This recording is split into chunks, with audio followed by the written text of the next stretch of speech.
ఉమ్మడి మహబూబ్నగర్ జిల్లాలో ఈసారి కాంగ్రెస్ పార్టీ క్లీన్ స్వీప్ చేయబోతుందని 6 గ్యారెంటీల హామీలను కాంగ్రెస్ పార్టీ ప్రకటించగా ప్రజల్లో మంచి స్పందన వస్తుందని నాగర్ కర్నూలు కాంగ్రెస్ పార్టీ అభ్యర్థి కోచుకుళ్ల రాజేష్ రెడ్డి తెలిపారు. ఇక రాష్ట్ర ప్రజలు బీఆర్ఎస్ పార్టీకి తగిన బుద్ధి చెప్పబోతున్నారంటున్న నాగర్ కర్నూలు కాంగ్రెస్ పార్టీ అభ్యర్థి కోచుకుళ్ల రాజేష్ రెడ్డితో మా పాలమూరు ప్రతినిధి ప్రదీప్ ఫేస్ టు ఫేస్.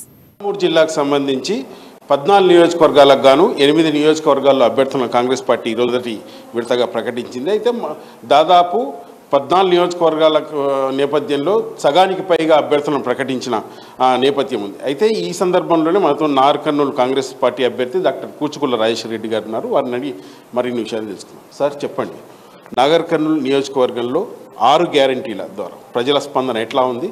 ముందుగా మీకు థ్యాంక్ యూ చెప్తూ, కాంగ్రెస్ పార్టీ మొదటి లిస్టులో నా పేరు రావడం చాలా సంతోషకరం.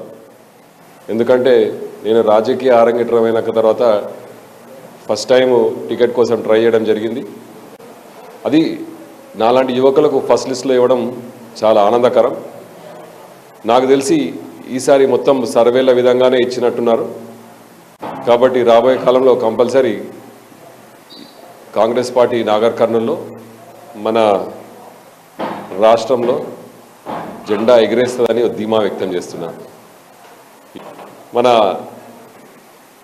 ఉమ్మడి మహబూబ్నగర్లో 8 సీట్లు ఫస్ట్ లిస్ట్లో రిలీజ్ చేయడం జరిగింది. ఆ 8కి 8 సీట్లు గెలిచే సీట్ల ఫస్ట్ లిస్ట్లో రిలీజ్ చేయడం జరిగింది. ఎందుకంటే మీ అందరికీ తెలుసు, ఈ 6 పథకాలు ఎలా అయితే ఇంటింటికి గడప గడపకు వెళ్ళి మేము చెప్తున్నామో, మాకంటే ముందే వాళ్ళు అన్నా ఇవి చాలా బాగున్నాయి, మేము ఆల్రెడీ టీవీలో చూసాం, మేమే చెప్తాం మీరు చెప్పకండి అనే విధంగా మహిళలు మమ్మల్ని ప్రతి ఒక్క ఇంట్లో ప్రతి ఒక్క గడపలో బొట్టు పెట్టి ఆదరిస్తున్నారు. కాబట్టి వాళ్ళ ఆదరణే మా ఒక బలం. కాబట్టి అండ్ ఇవాళ మేనిఫెస్టో, టీఆర్ఎస్ మేనిఫెస్టో చూస్తే మా ఆ పథకాలనే దానికి ఒక 500 1000 అతికిచ్చి అది మళ్ళా మన తెలంగాణ ప్రజా మోసం చేయే విధంగా మాట్లాడుతున్నారు. ముందుగా తెలంగాణ రాష్ట్ర ప్రభుత్వం ఆలోచించాల్సింది ఏంటంటే, ఈ 10 ఏళ్ళలో చేసిన పథకాలు పూర్తి చేయండి, ప్రజలకు ఇచ్చిన హామీలు పూర్తి చేయండి. నీళ్లు, నియామకాలు, నిధులు అనే పేరుతో ఎలా అయితే 10 ఏళ్ళు మోసం చేశారో అవి అమలు చేసి తర్వాత ప్రజా ఆదరణ పొందండి. కానీ పాత చేయకుండా మళ్ళా కొత్తవి, ఇది చాలా దురదృష్టకరం. ఎలా అయినా వాళ్ళు ఎన్ని పథకాలు వచ్చినా ఎన్ని పథకాలు తెచ్చినా ఈసారి మాత్రం తెలంగాణ ప్రజా వాళ్ళను ఆదరించదు. కాంగ్రెస్ పార్టీ వైపు ఉన్నారు, కాంగ్రెస్ ప్రభుత్వం వస్తుంది తెలంగాణని నేను ధీమా వ్యక్తం చేస్తున్నాను. Thank you. ఏదైతే డాక్టర్ వృత్తిలో ఉండి మొట్టమొదటిసారిగా ప్రత్యక్ష రాజకీయాల్లో అడుగుపెట్టిపోతున్నారు, ప్రజల స్పందన ఎట్లా ఉంది? దామోదర్ రెడ్డి కొడుకుగా మీకున్న గుర్తింపు ఎట్లా ప్రజలు స్వాగతిస్తున్నారు? 40 ఏళ్ళ మా నాన్నగారి జీవితంలో ఆషామాషి కాదు, మచ్చలేని రాజకీయం ఒక వ్యక్తికి ఉండాలంటే అది సామాన్యం కాదు. అలాంటి వ్యక్తి పేరుతో నేను ఆయన తనయుండ్లా మొదటిసారి రాజకీయాల్లోకి వచ్చాను. కాబట్టి ఆ ప్రజా ఆదరణే వేరే ఉంది. అది నా వృత్తితో పాటు ఆయన పేరుతో పాటు ప్రజా ఆదరణ, విపరీతమైన ఆదరణ. అదే దాంతోపాటు ఈ కాంగ్రెస్ పార్టీ తోడైంది, దాంతోపాటు సోనియా గాంధీ పథకాలు తోడై నన్ను ప్రతి ఒక్క ఈ గడప మహిళ కానీ, పేద ప్రజలు కానీ, బడుగు బలైన వర్గాలు కానీ, మైనారిటీలు కానీ పెద్ద ఎత్తున నన్ను ఆదరిస్తున్నారు.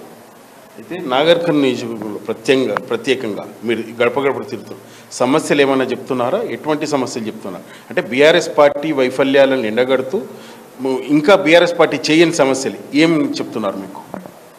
వైఎస్ఆర్ చేయని సమస్యలు చేసినా ఏంటి, అసలు ఒక్క సమస్య కూడా చేయలేదు. ఒక్క ఇల్లు అంటే వాళ్ళు చెప్పిన డబుల్ బెడ్రూమ్ కానీ, ఇల్లు స్థలాలు కానీ, గృహలక్ష్మి కానీ, దళిత బంధు కానీ, బీసీ బంధు కానీ, మైనార్టీ బంధు కానీ ఎవరికి రాలేదు. ఊరికి 200 అప్లై చేసుకుంటే ఒకరికి 2కి వచ్చింది. అది అందులో మళ్ళీ కమిషన్, లీడర్ల కమిషన్, అందులో మళ్ళీ ఒకరొకరు షేరింగ్, ఇవన్నీ ప్రజలు గమనిస్తున్నారు.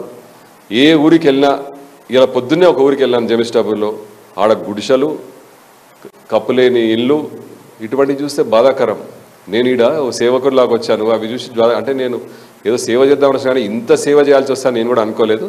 తప్పనిసరిగా వాళ్ళ సేవ చేసి వాళ్ళ ఆదరణ పొందుతానని మీ అందరికీ మనవి చేసుకుంటున్నాను. ఫైనల్గా నాగర్కర్నూలు నియోజకవర్గంలో రాబోయే రోజుల్లో ఒకవేళ ఎమ్మెల్యేగా ఎన్నికైతే మొట్టమొదటిగా ఏం పని చేయబోతున్నారు? మా పథకాలు అమలు చేస్తాను. మొదటి పని ఆనాడు మా తండ్రి గారు ఎలా అయితే ఏ ఊరికి ఎన్ని ఇండ్లు అడిగినా ఎలా అయితే శాంక్షన్ చేయించాడో అదేవిధంగా ఈసారి ఇందిరమ్మలో 5 లక్షల శాంక్షన్, ప్రతి ఒక్క ఇంట్లో కట్టెకప్పు లేకుండా, గుడిసె లేకుండా ఇల్లు ఉండాలని నా ఒక కోరిక. దాని వైపే కృషి చేస్తానని మీ అందరికీ మనం చేస్తాను. ఏదైతే నాగర్కర్నూలు నియోజకవర్గంలో తన తండ్రి ఆశయాలను నిలబెడతానంటూ కాంగ్రెస్ పార్టీ తన మీద నమ్మకంతో మొట్టమొదటి లిస్టులో తన పేరు ప్రకటించబడి కూడా హర్షం వ్యక్తం చేస్తున్నారు. అయితే నాగర్కర్నూలు నియోజకవర్గంలో గత 9.5 సంవత్సరాలుగా బీఆర్ఎస్ వైఫల్యాలను ఎండగడుతూ 6 గ్యారెంటీలను ప్రజలు సాధారణంగా ఆహ్వానిస్తూ ఈసారి చేయి గుర్తుకు ఓటేస్తామంటున్నారు. ఇది ఇక్కడి పరిస్థితి. వీడియో జర్నలిస్ట్ రాజేష్తో ప్రదీప్, అమ్మా న్యూస్, నాగర్కర్నూలు. 3 జిల్లాకు సంబంధించి